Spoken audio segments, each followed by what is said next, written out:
बिस्मिल्लाहिर्रहमानिर्रहीम। रोमन तहजीब सारे यूरोप में फैल गई, जिसकी वजह उनकी फतूहात थी। 61 एडी में रूमी आर्मी ने यूरोप के शुमाल मगरब पर हमला किया। उनका कमांडर एक बहादुर जर्नेल सुइटोनियस पोलोनियस था। बरतानवी बाशिंदे रूमियों के खिलाफ गोरीला जंग लड़ रहे थे। उनकी क़यादत करने वाले ड्रियूड्स थे, जो सूरज, चांद और जंगल की पूजा करते। रोमियों की निगाहें असल में बरतानिया के उन खजानों पर थीं जो ज़मीन के नीचे छुपे थे, जिनमें लेड, जो कि इंतहाई अहम था रोमी एक्वाडॉक्स के लिए, आयरन, कॉपर, टिन, औजारों और हथियारों के लिए, और आर्मी के लिए चांदी। रोम की तकरीबन 50% इनकम आर्मी पर खर्च होती थी। ये इंसान की पहली फुल टाइम प्रोफेशनल आर्मी थी। हर फौजी के पास एक ग्लैडियस थी, जो एक छोटी तलवार जो दो-बदू लड़ाई के लिए इंतहाई अहम थी, और हैवीवेट नेजा तकरीबन 7 फीट लंबा, जिसके आगे नोकीली धात लगी हुई थी, और एक अदद शील्ड डिफेंस के लिए, हमला करने के लिए। पोलोनियस, जो कि 20 सालों से रूमी आर्मी की कमांड करता रहा था, उसने बरतानवी बाशिंदों को बड़ी आसानी से ज़ेर कर लिया और 80,000 लोगों को कत्ल कर दिया।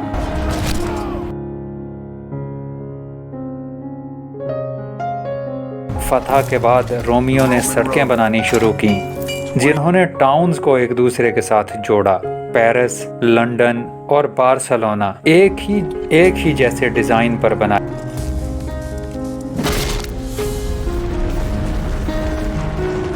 गए। रोमी सल्तनत की सबसे अहम बात उसके एरिना हैं, जहां पर गेम्स होती थीं।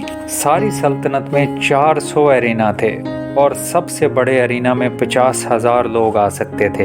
इनमें गेम्स देखने के लिए एंट्री फ्री थी, और हर कोई इन गेम्स को एंजॉय कर सकता था।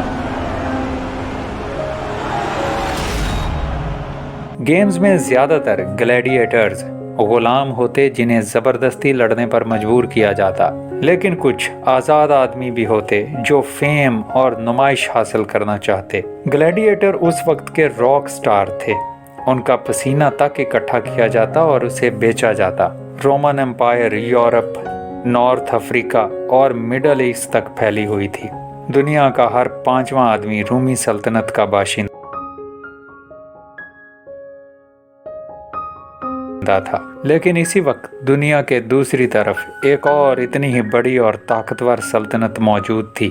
167 एडी में अपने घरों से 5,000 मील दूर रूमी ताजर, जिन्होंने 2 सालों तक समंदरों, दरियाओं और पहाड़ों को अबूर किया था, वो इंडिया से आगे की तरफ जा रहे थे, उस सरजमीन की तरफ जिसके मुताल्लिक उन्होंने सिर्फ कहानियां सुनी थी। ये चाइना था। वो पहले रोमी थे जिन्होंने चाइना में कदम रखा। वो यहाँ रेशम, सिल्क की तलाश में आए थे। उन्होंने समंदर और पहाड़ सिर्फ इसकी खातिर अबूर किए थे।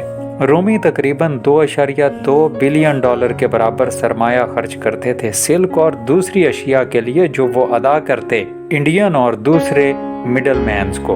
उन्हें कोई पता नहीं था कि सिल्क कहाँ से आता है। वो समझते थे कि शायद ये मशरक में कहीं दरख्तों से हासिल होता है। उस वक्त चाइना में सिल्क की पैदावार एक कौमी राज था, और कोई भी चीनी जो लाहा उसे किसी के साथ शेयर नहीं कर सकता था। चीनी अपनी इस सिल्क की वैल्यू जानते थे कि इस एक्सपोर्ट की कितनी ज़्यादा अहमियत है, जो उनके लिए एक कसीर तादाद में ज़र मुबादला कमाती। ये ताजर दारुल हुकूमत पहुँचे और बादशाह के दरबार में हाजिर हुए।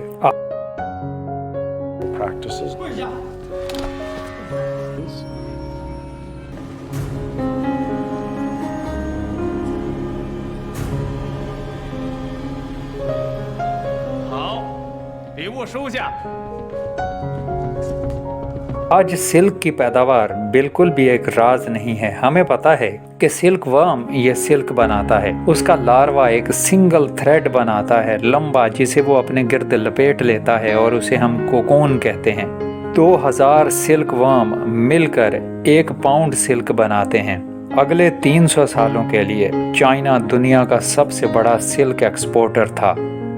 चाइना से इंडिया, मशरक़ वस्ता और यूरोप तक ये सिल्क 5,000 मील का सफ़र करके पहुंचता था। इसी वजह से ये रूट सिल्क रूट कहलाया। इसी सिल्क रूट ने पहली दफ़ा मशरक़ और मगरब को एक दूसरे के साथ कनेक्ट किया और इसी सिल्क रूट से तजारती अशिया, आर्मी, कल्चर और मज़ाहब एक जगह से दूसरी जगह फैले।